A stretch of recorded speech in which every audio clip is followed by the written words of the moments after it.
Donc on va créer un contrat intelligent qu'on va appeler underscore test.sol.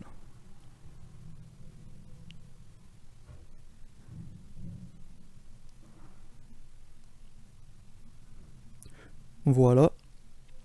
On va lui donner comme version, on va rester comme pour le fichier storage en 0.8.2.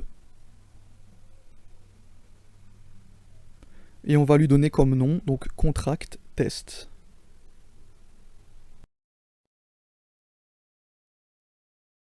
On va parler des types de variables int, uint et bool.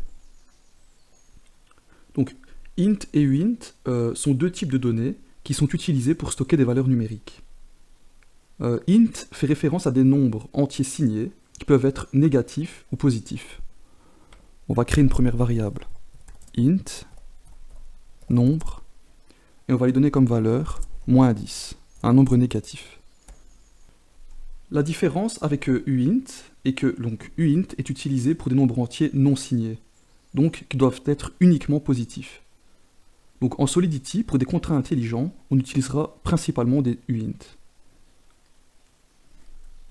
Uint nombre 2 est égal à 20. Vous pouvez aussi spécifier la taille des entiers non signés. Donc par défaut, uint est équivalent à un uint 256, ce qui signifie qu'il occupe 256 bits de stockage.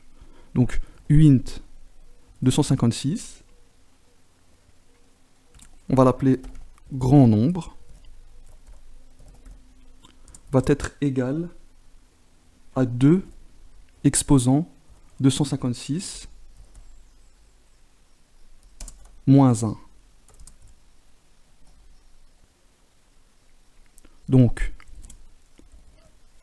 uint va de 0 à 2 exposant 256 moins 1.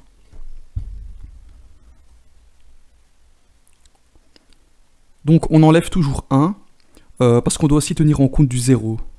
Donc comme le 0 prend aussi une place, on fera toujours exposant moins 1. Vous pouvez également définir uint 8, uint 16, uint 32, etc.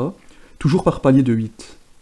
Donc je vais faire un exemple avec uint 8 qui occupe 8 bits de stockage. Donc uint 8,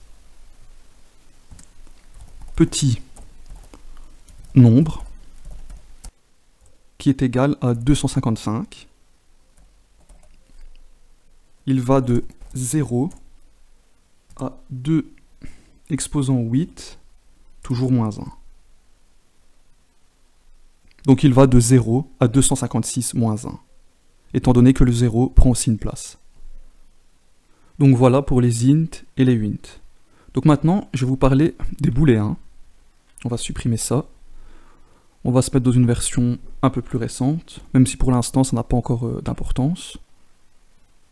Donc en Solidity, comme dans tout autre langage, le type de données booléen, ou bool, est utilisé pour représenter les valeurs de vérité. Donc il peut avoir deux valeurs, true pour vrai, ou false pour faux. Donc on va créer un contrat intelligent en Solidity qui utilise un booléen pour vérifier si une personne est majeure en fonction de son âge. On va tout d'abord créer une première variable en uint, public, âge. Donc uint, donc c'est comme si j'avais mis uint 256. Une deuxième variable d'un booléen, bool, public, qui va nous dire si la personne est majeure, is major.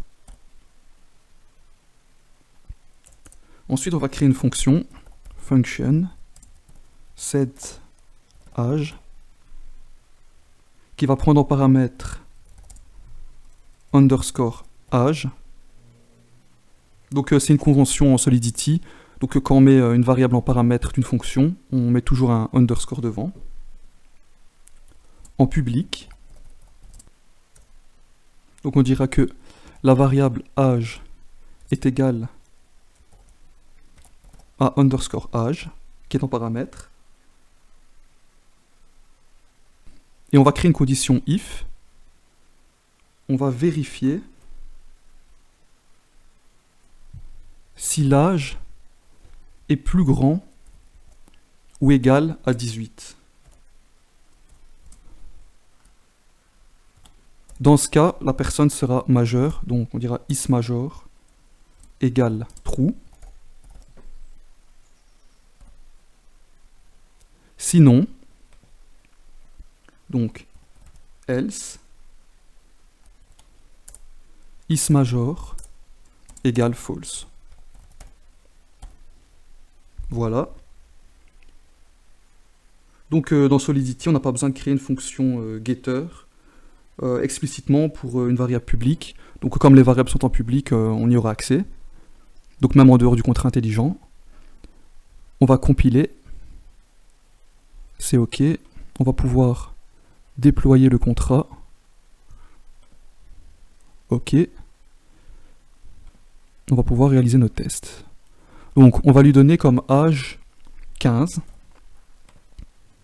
Donc on voit bien que pour la variable qui est en public âge, on peut consulter l'âge donc qui est de 15. Et donc maintenant on va vérifier si is major est égal à true ou false. Et on voit bien que c'est égal à false. Donc la personne est mineure. Si je lui donne comme âge, par exemple 20 ans, je remodifie. L'âge c'est bien modifié. Et si je vérifie s'il est majeur, voilà, c'est égal à true. Donc la personne est bien majeure. Donc dans la prochaine vidéo, on va parler des types de variables adresse et string.